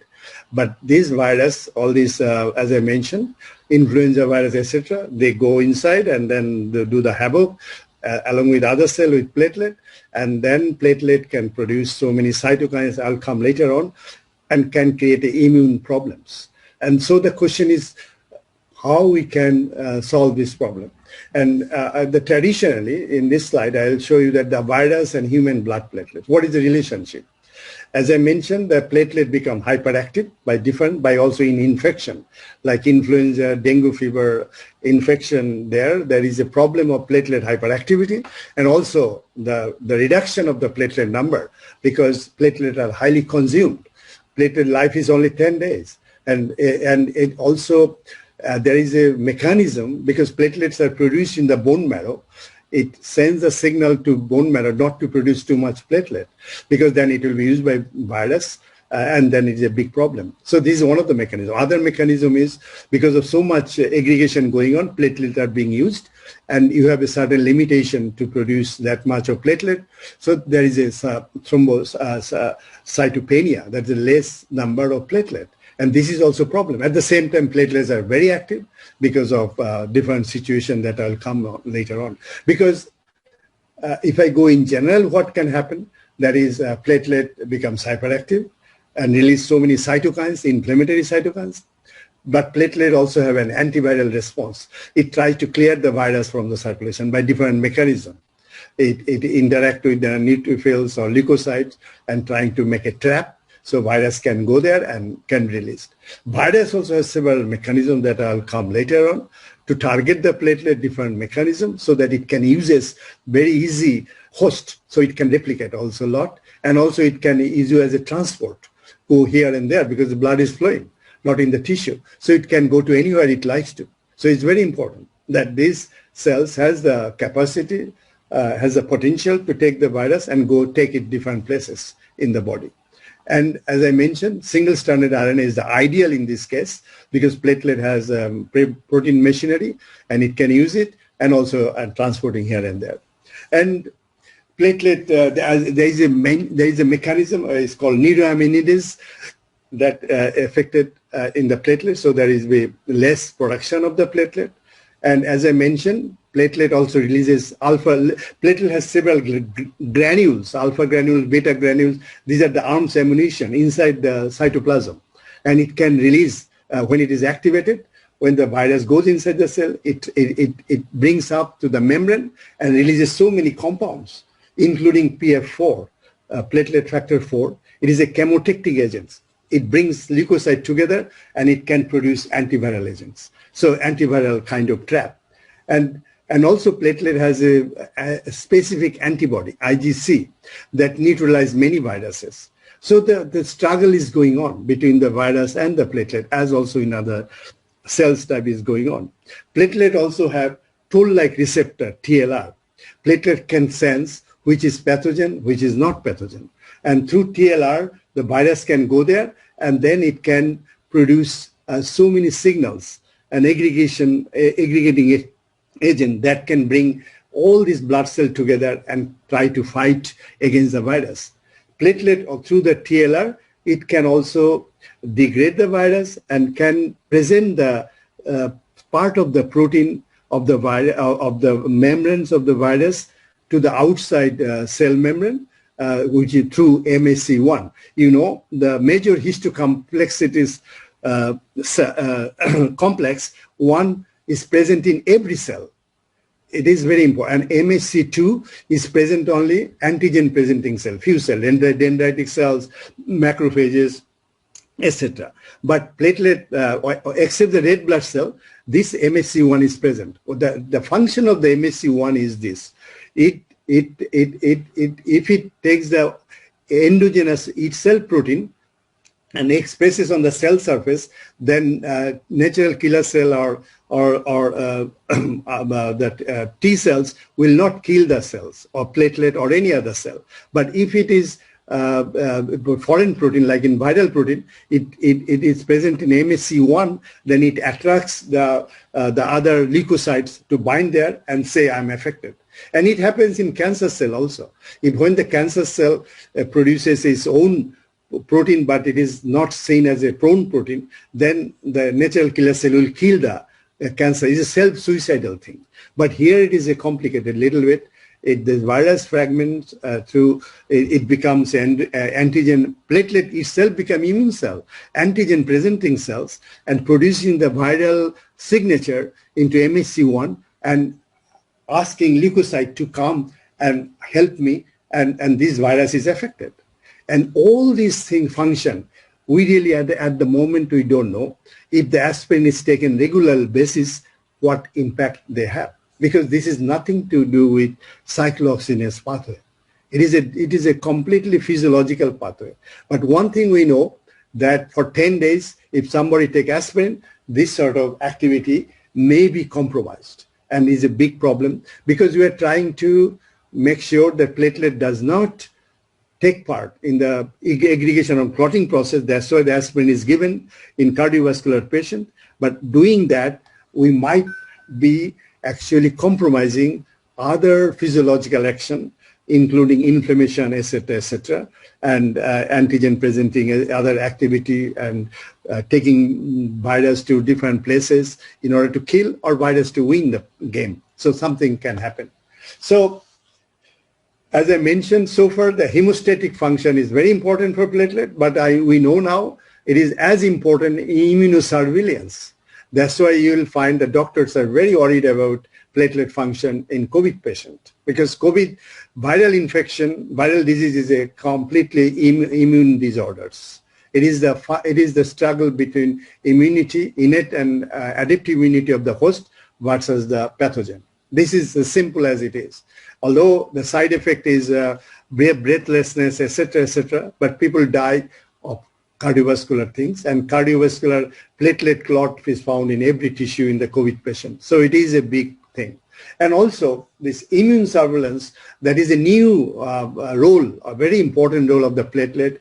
More and more data is coming actually showing this thing. And that is a challenge for us to find out that we have to have some kind of product which will inhibit platelet to act as a platelet aggregating agents, but not inhibiting its immune function or immunosurveillance. This is very important. And that is what is going on at the moment. Because of aspirin, we don't know, probably is working or not. As I mentioned, that when the virus comes, it produces so many cytokines, it affects endothelium surface, and endothelium surface problem means it activates so many adhesive molecules, von Willebrand factors, etc., and platelet become activated because of this and try to be in a prothrombotic state, and that lead to several thrombosis or platelet, microplatelet aggregate, etc. And also it is a very two-sword actually situation. It is also we found that COVID-19 is associated with hyperplatelet activity. At the same time, it reduces the platelet count. It could be different mechanism. One is the heavy use of platelet that we see in preeclampsia in hospital mothers, because they use the intravascular coagulation, that the platelet is highly consumed. The platelet number is not there. And also, some virus has a capacity to stop the platelet if there is too much aggressive there by acting on neuroimmunities. And other thing COVID does is actually it is activating endothelium and making hypercoagulability surface on the endothelium. Because in endothelium, nitric oxide and prostacyclin are the most important platelet inhibitory product. And this is produced less because if endothelium surface is gone. But some of the product like arginine, quercetin, etc., that can activate the nitric oxide and prostacyclin, and that makes the endothelium integrity is all right. So platelet is can be activated by virus as well as contribute to the above mechanism by depending what situation it is there. And there is a three things happens in COVID patient. One is a coagulopathy, high blood clotting factor, because that will come later on why the coagulation is more increased, thrombocytopathy, thrombotic tendency, and endotheliopathy. Endothelial is gone because of the virus interacting with the vessel wall surface. Because of ACE2 receptor, it goes inside and making this, and all this causing a vast consumption of the platelet, and also because platelets are aggregated, forming aggregates, and also damaging different tissues, and ultimately death. Now, if we then compare that what is going on the basis of the understanding of the thrombocytopathy and endotheliopathy, therapies are directed towards platelet activation. How we can stop platelet activation and apoptosis, the platelet death, and improving the endothelial cell health that may be effective against the COVID-19. Endotheliopathy means is increased level of von Willebrand factors. I showed you initially that the vessel wall is getting bumpy because of so many adhesive factors are there, and factor 8, and thrombomodulin is increased, soluble, because thrombomodulin bind thrombin, and that's why thrombin cannot activate the coagulation system and aggregation. But when the endothelium is broken because of the viral infection, this thrombomodulin is increased. Soluble P-selectin is increased. Vascular endothelial growth factor is increased. Factor 5 is increased by this all by endothelium cells, as well as plasminogen activator inhibitor 1. That is a thing that is inhibiting the plasmin, so it cannot dissolve the clot. And this product is, this inhibitor of clot dissolver is increased. And also it lowers the prostacyclin and nitric oxide synthesis. So these are happening in the endothelium when there is a COVID infection is there. And thrombocytopathy means platelet reduction is there in 50%, not all cases. There are reports, but 50% cases I saw there is a decrease in platelet. Depends when you see the patient. And increase the P-selectin, this is very important in terms of platelet aggregation, and CD40L on the cell surface, and it also increases so many cytokines, and these things is happening. And the most important thing is, of course, this nitric oxide and prostacyclin production in endothelium is also compromised because endothelium integrity is lost in COVID-19. So what happened when the COVID infection, SARS virus infect any cells, including platelet, it produces inflammation, cytokines, and it can lead to cytokine storms that we measure by interleukin-6 and others. And platelet, it has been shown that platelet gene expression is altered, obviously, because the virus is increasing the platelet and enters into the platelet and take the machineries and produce the protein, and gene expression is happening there. But the data is not solid yet, but it is there. And also, then platelet interact with so many immune cells because of platelet become active, and they produce so many receptors that binds the leukocyte, etc., and ultimately produce a trap.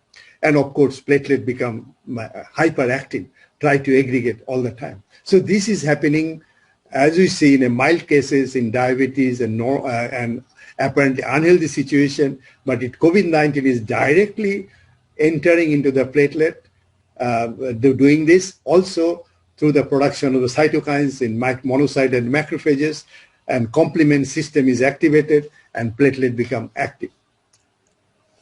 Now, there are the two mechanisms where this thing happening. One is, as I see the left side, the SARS virus can go, it is not clear yet, the last week data showing that it can go inside the platelet, and then platelet has a TLR receptor, toll-like receptors, which actually take over the degraded virus fragments, and it gives to, through the TLR7 MYD88, it produces second signaling systems, it activates neutrophils and produce DNA and produce microbial mitochondrial DNA combination, and it could be taking into immune situation.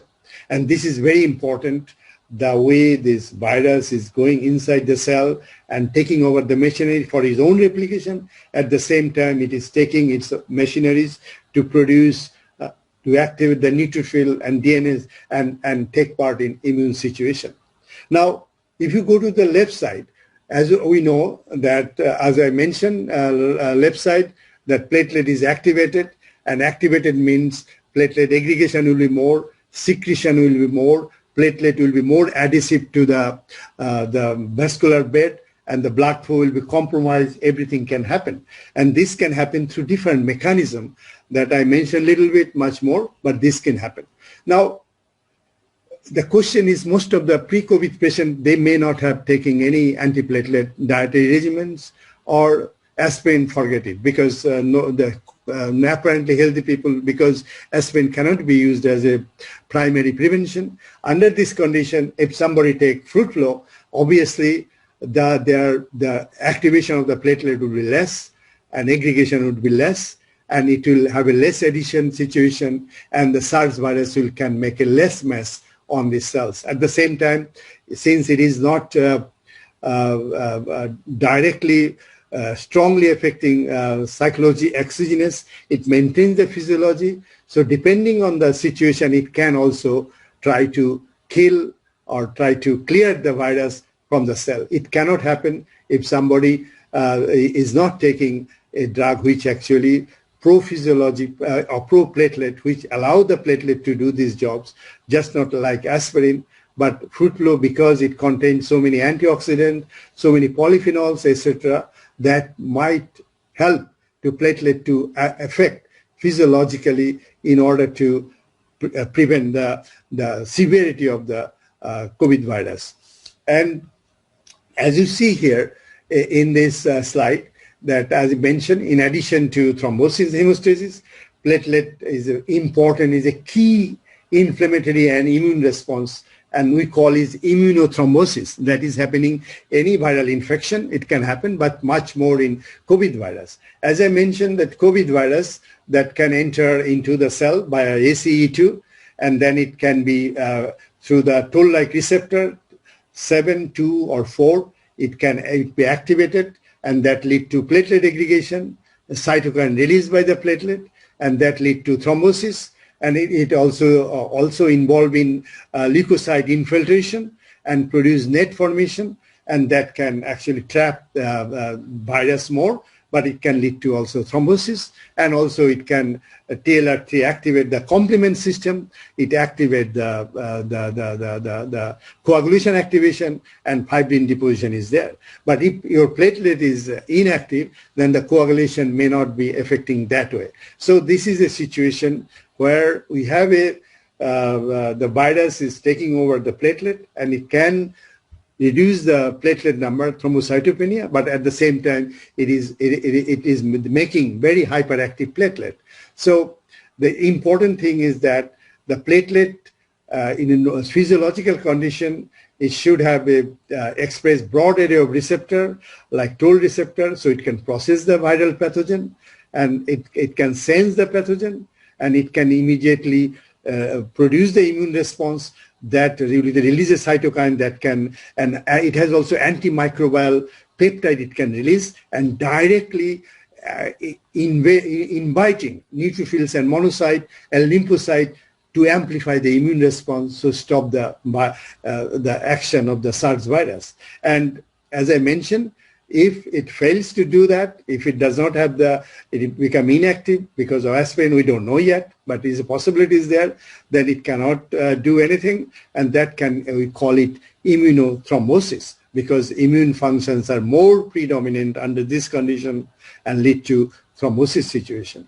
And in this cartoon, I try to elaborate much more. You'll see later on in my paper, will be coming soon, that vessel wall damage by virus, the normal situation, if there is a vessel wall damage, the physiological platelet activation happen, and then activated platelet can produce thrombus formation, and then can stop the blood flow, and produce, and then it can be dissolved later on, and you have a nice endothelium again resolution. This is called hemostasis.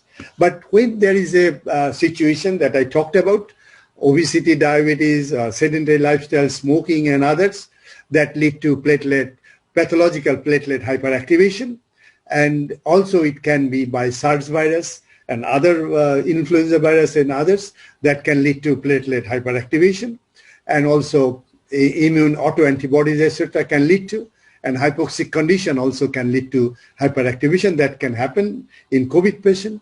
And this hyperactive platelet can do all this damage, including inflammation, thrombus formation, and also this COVID virus can damage endothelium, but also platelet aggregation can damage endothelium, and platelet can be died down soon, and things can happen. And there is another mechanism is much in progress, so that it is a kind of a protection. But if it is the platelet consumption more or clearance more, so that the virus cannot use the platelet more, in doing that the platelet count could be dangerously low and can create other problem, which you call it thrombocytopenia. And as I mentioned, endothelium produces so many things involving thrombosis, antithrombosis, as well as fibrinolysis. When the clot is formed, it should be dissolved, and the product called PI1 or plasmin, these are important, and this can be damaged, can be reduced or compromised because of the damaged endothelium by the virus or the inappropriate platelet aggregation.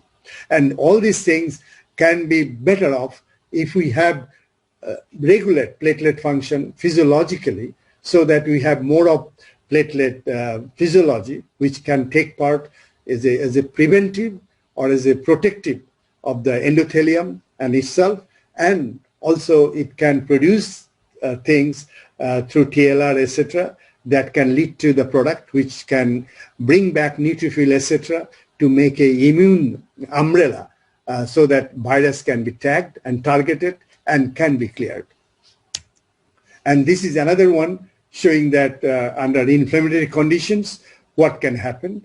As I said, the resting platelet that we have now, most of the people, it does not have anything to do with endothelium.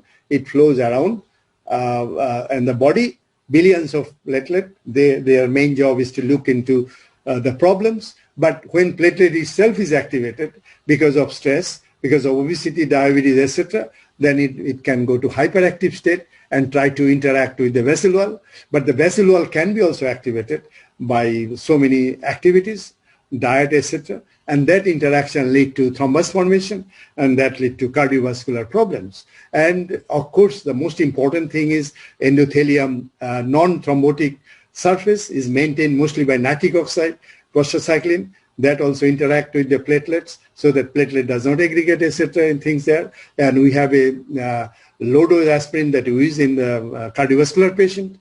We use purinergic receptor situation and nitric oxide producing agents, prostacyclin, antioxidant, statin, etc. has some effect.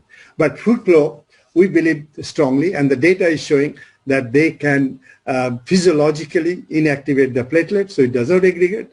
It may not be compromising the platelet other physiological activity, and also because of it contain quercetin and others, it can help in the nitric oxide productions and antioxidant. It has a lot, so it can affect the endothelium function also.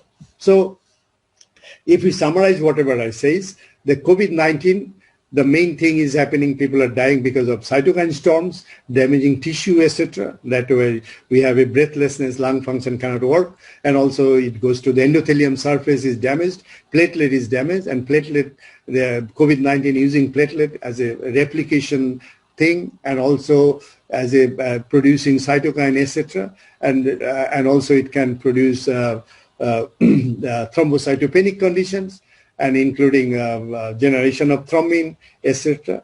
that can affect. That's why anticoagulant is used by doctors in order to maintain the coagulation, all this.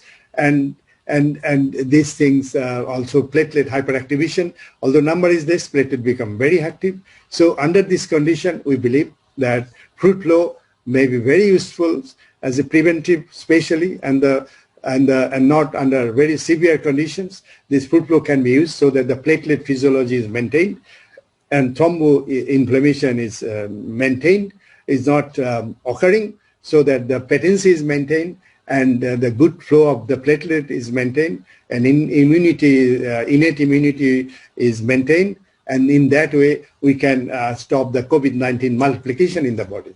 So this is the third part I just finished, and I will now request Wanda to summarize in Bhasha. Thank you.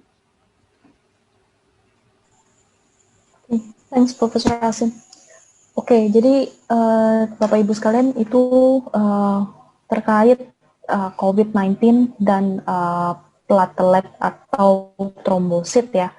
Jadi banyak kejadian korban COVID-19 itu meninggal akibat koagulasi, akibat penggumpalan darah. Ya, nah, penggumpalan darah ini juga disebabkan banyak karena adanya trombosis, yaitu tadi trombosit yang terlalu aktif, ya, terlalu hiperaktif.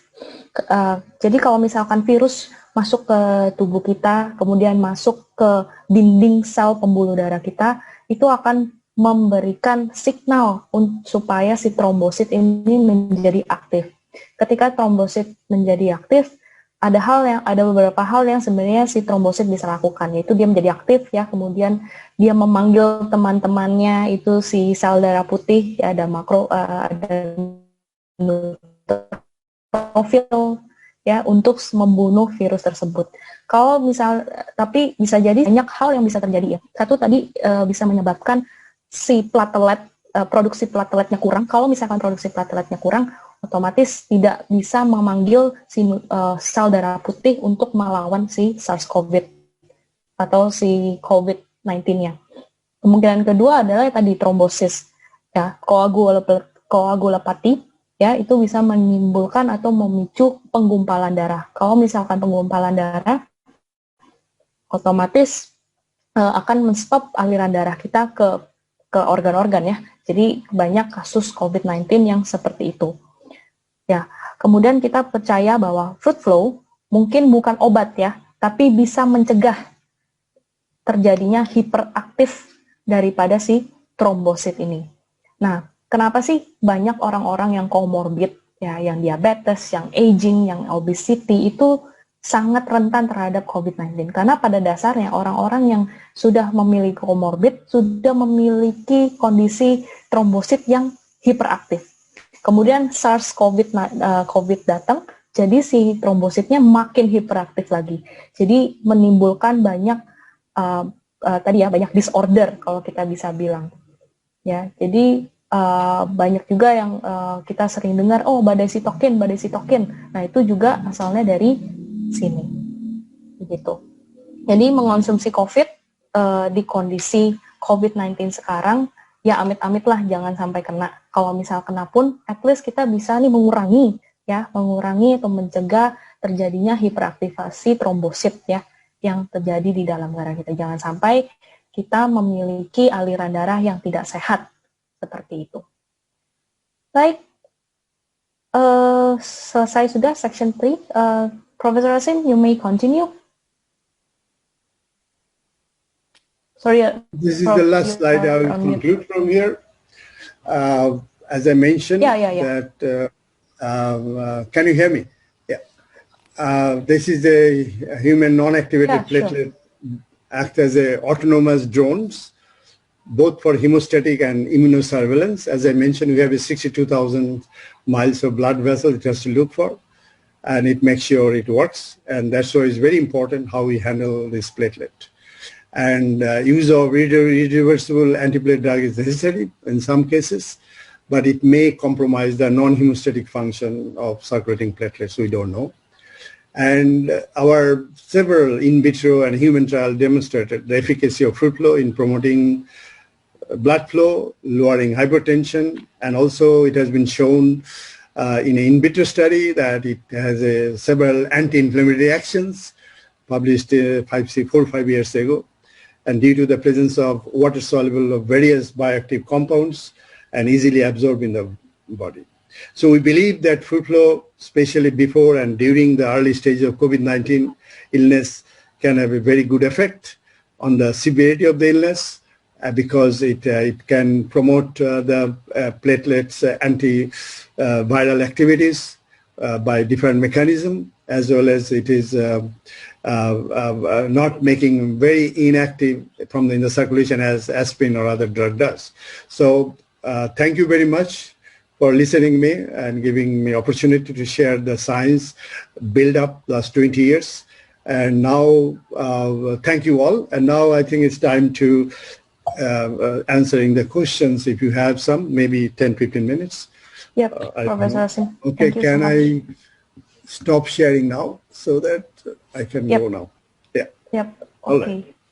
So, ya, Pak Niko mungkin dari AFC ada. Ya, mungkin saya mewakili aja ya pertanyaan-pertanyaannya. Saya tanyanya bahasa Inggris aja ya ke Prof. Asim. Halo, Prof. Asim. Ya, Inggris aja, Pak. Hello. Thank you for the opportunity to ask for your lecture. So maybe I will ask a few questions about the summarize of your presentation. So if the COVID patient has already been given anticoagulant therapy or are going to be given anticoagulant therapy, should we advise fruit flow or discontinue it? I think that is difficult to answer at the moment because we don't have a data with the COVID patient with these things.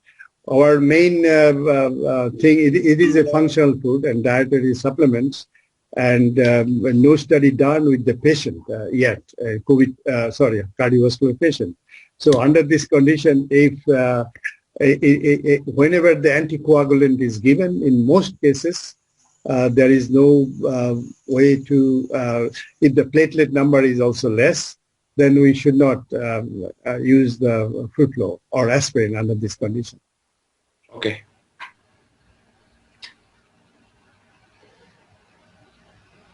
Any other question? Should we stop fruit flow? Is there correlated about that?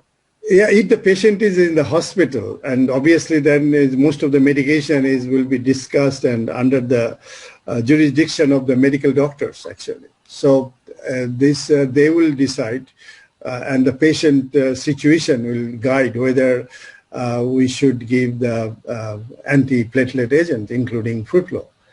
This is a completely doctor's prerogative, actually. Okay.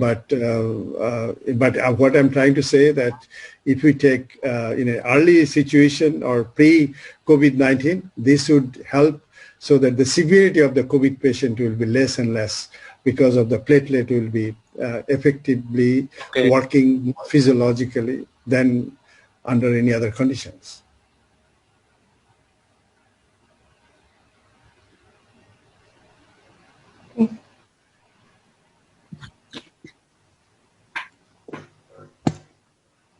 Hello? Hello. Yeah. Okay, sorry. Yeah.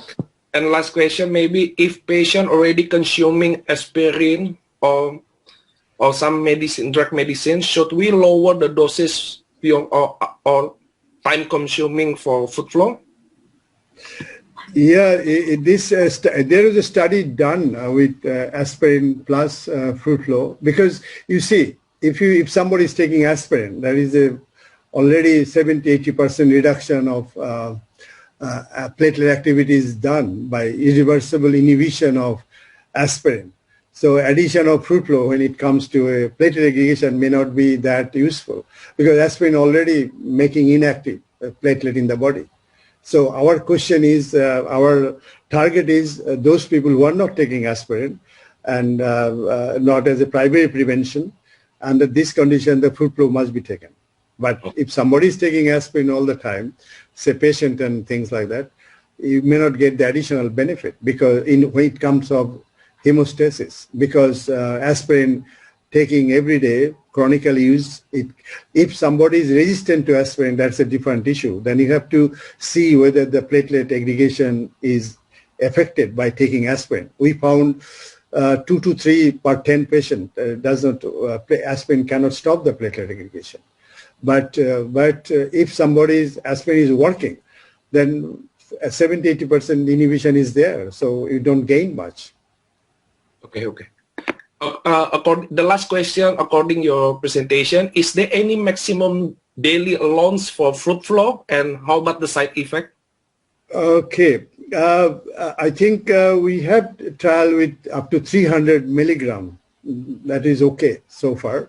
And 150 milligram is per day, generally recommended, and we don't see any side effect, and we don't expect to see either, because if you look at find the goulash and other culinary in Hungary, they take 2 kilo, 1 kilo tomato.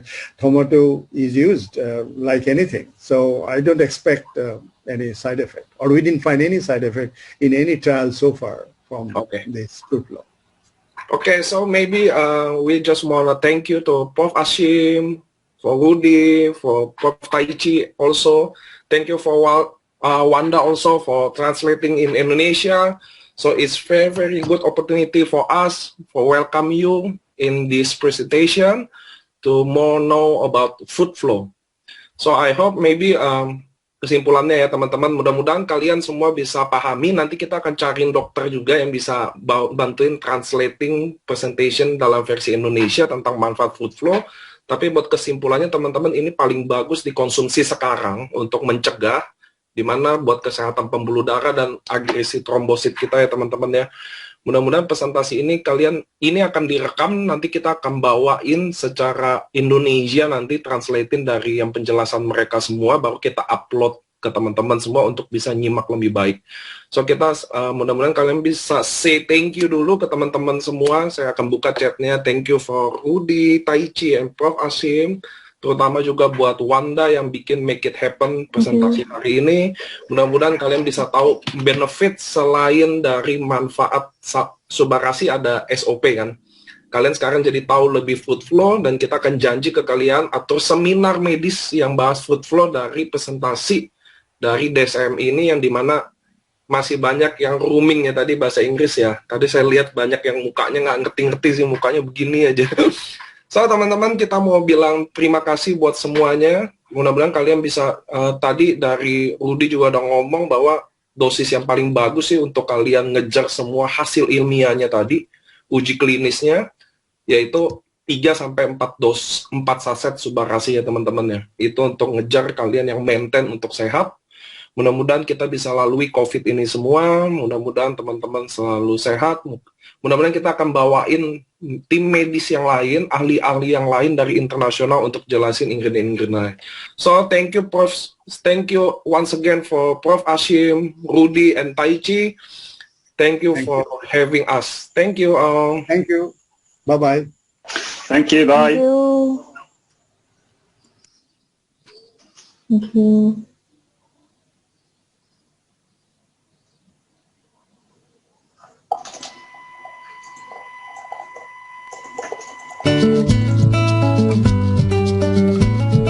A healthy heart is essential for a healthy life. If it stops, we stop.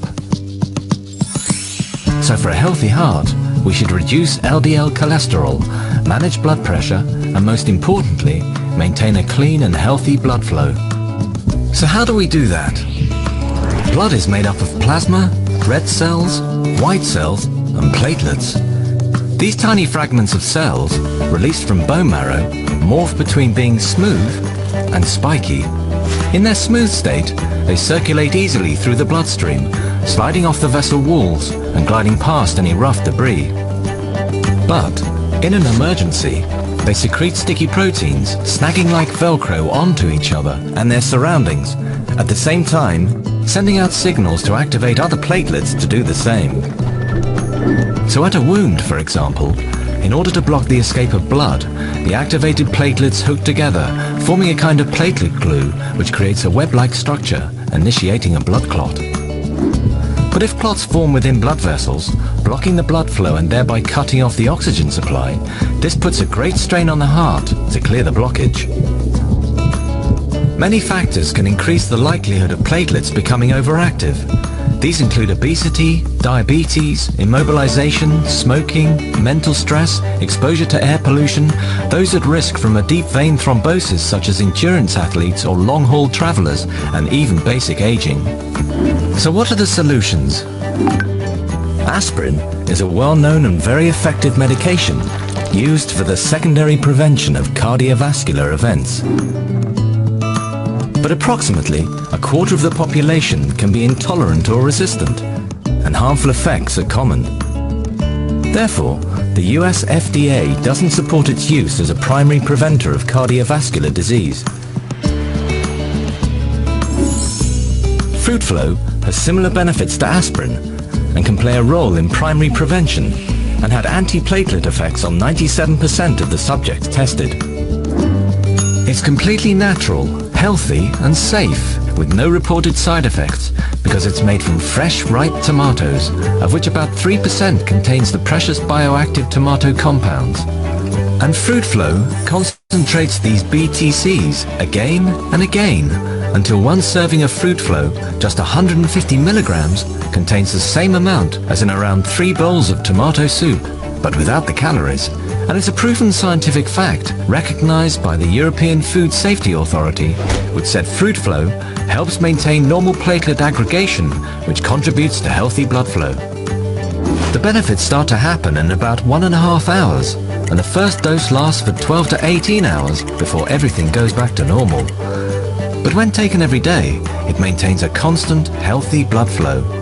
It's highly stable, water-soluble, and has little flavor, odor, or color, making it an ideal ingredient in a vast array of foods, beverages, and supplements for consumers who want to maintain a healthy blood flow without medication. FRUITFLOW. Scientifically proven, the next generation in heart health. Just one of DSM's natural supplements for better heart health. Search DSM Health Benefit Solutions online or visit our website.